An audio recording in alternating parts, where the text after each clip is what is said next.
조선 제4대왕 세종의 아버지인 태종은 부인이 20명, 자식이 29명 있었다.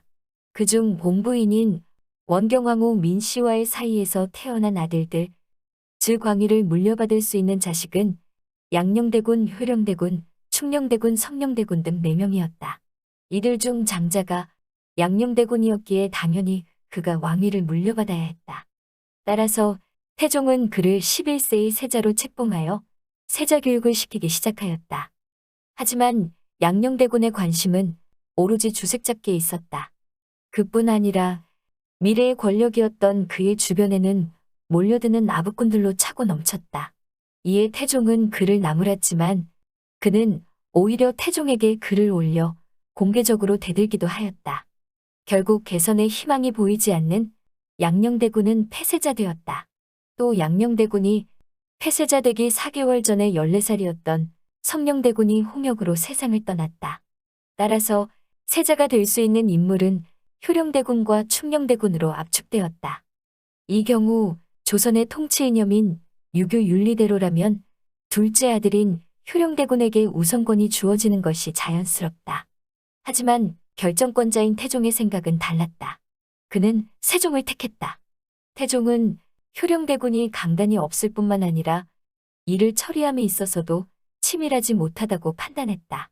더 나아가 효령대군이 술을 전혀 마시지 못하는 것도 세자가 될 수 없는 이유로 들었다. 즉 중국 사신을 대접할 때 술을 마셔야 되는데 효령대군은 그러질 못하기 때문에 결례를 범할 수 있다는 것이다.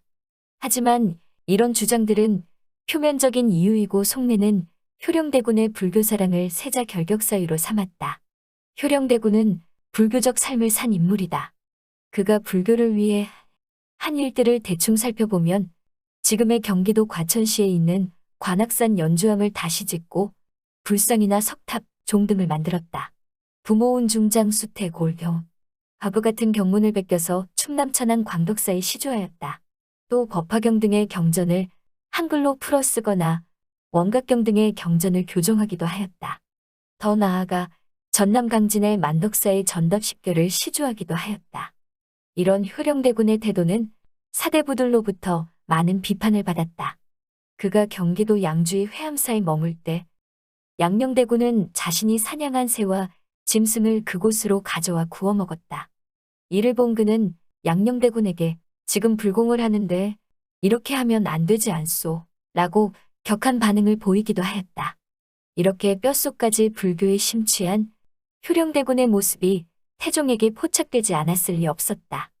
따라서 효령대군이 왕위를 계승하면 유교에 물든 신하들과의 불화는 불을 보듯 뻔할 뿐만 아니라 조정이 어지러워질 수 있다고 태종은 판단했던 것이다.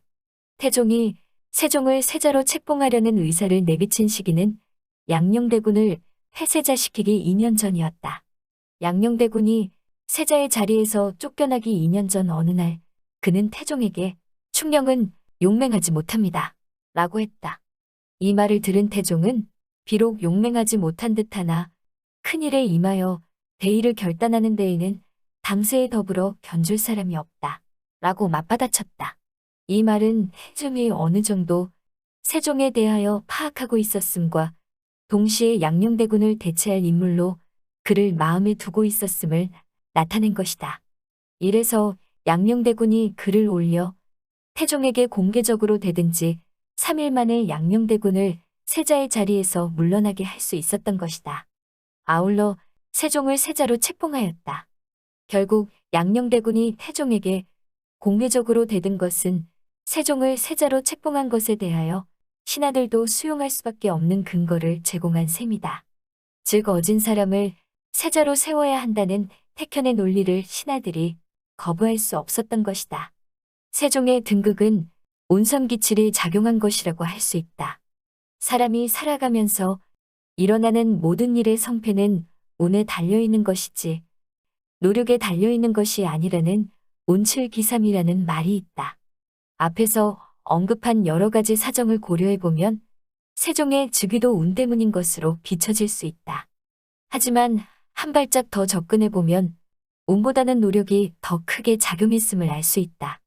그런 노력 중에는 치열하게 공부한 점이 가장 크게 작용했다.